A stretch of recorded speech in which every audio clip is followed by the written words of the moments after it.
I mean, it's a different party now from the one where one member lamped another member at the European Parliament, but it is led by the same person, namely Nigel Farage. It is. And, is it the same party? Kind of, yes. And, many of the same individuals that were involved in UKIP and the Brexit Party are now involved in the Reform Party, not least of which these two, both MEPs in the European Parliament as well. So they do go back a long way. This is Rupert Lowe we're speaking about here, the former Reform MP. And Nigel Farage, and they have got into an absolutely spectacular bust-up over the last few days. And you'd think, with Nigel Farage doing okay in the polls, according to some of them, and quite excited about the upcoming council elections where they're expected that they're going to take a lot more seats.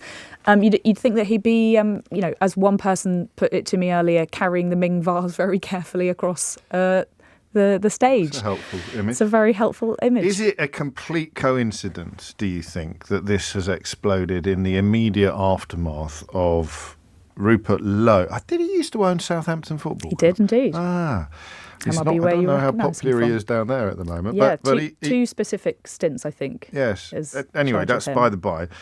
Is it linked to the fact that he gave an interview to the Daily Mail in which he was quite critical of Mr. Farage, and then within 24 or certainly 48 hours, this investigation into allegations of bullying and I think these people call them hurty words. Is that the phrase you're supposed to use when you're having conversations like this? Harassment? Oh, sorry, yes. That might be the word you're looking for. Was announced. Well, look, so sources in the Reform Party insist that Mr. Lowe was told about some of the conduct of these allegations before he spoke to the Daily Mail. It's absolutely no coincidence that these have all taken place in the same 7 days. I think that's fair to say.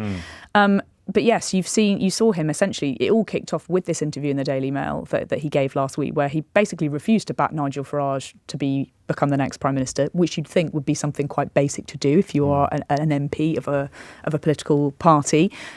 He said that Reform remained a protest party led by the Messiah, and it was too early to know whether Nigel will deliver the goods and become Prime Minister. So fast forward 24 hours and there was this extraordinary statement that came from the Reform Party on Wednesday afternoon. The whip was suspended.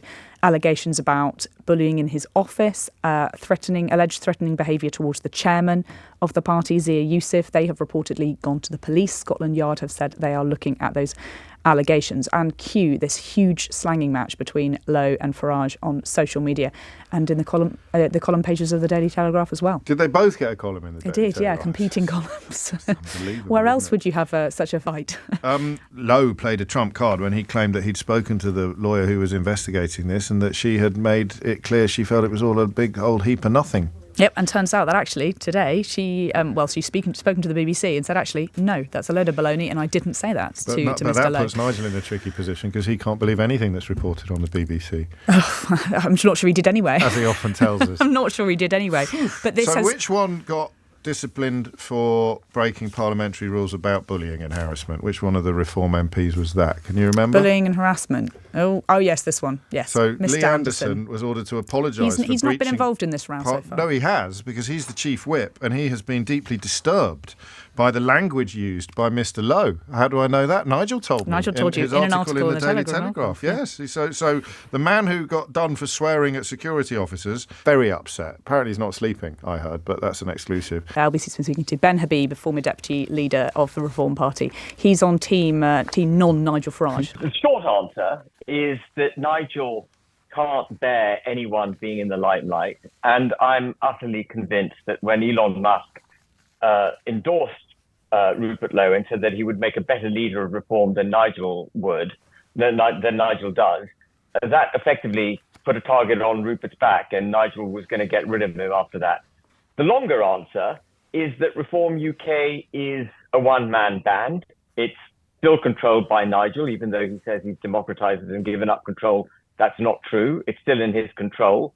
And that made it impossible for Rupert to really be heard. And former advisor Gawain Towler was also sent out to try and calm the airwaves a little bit yesterday. Here's him speaking to Sunday with Lewis Goodall. There have been rows. There are always rows in politics. Because they are so good, because they're just not committee people, because they're not bland, do what you're told, be who you are. I think you can expect a great deal of talent, and talent will dispute.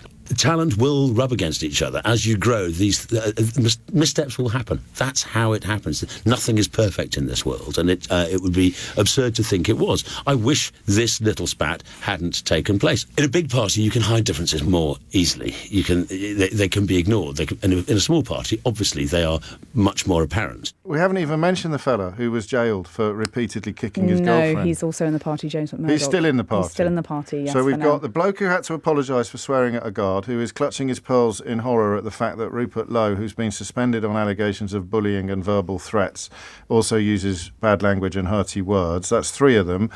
We haven't even mentioned the one who got locked up for kicking his girlfriend several times, a vicious assault back in 2006 while drunk. And then we're left with the one-man band himself. We're left with Nigel Farage, who's been adamant that our free speech is under threat precisely because people keep getting into trouble for saying words. And as he and both Rupert Lowe pointed out over the weekend, disunited parties don't win elections. And then there's Richard Tice, of course, whose yes, the partner is final now an five economic migrant.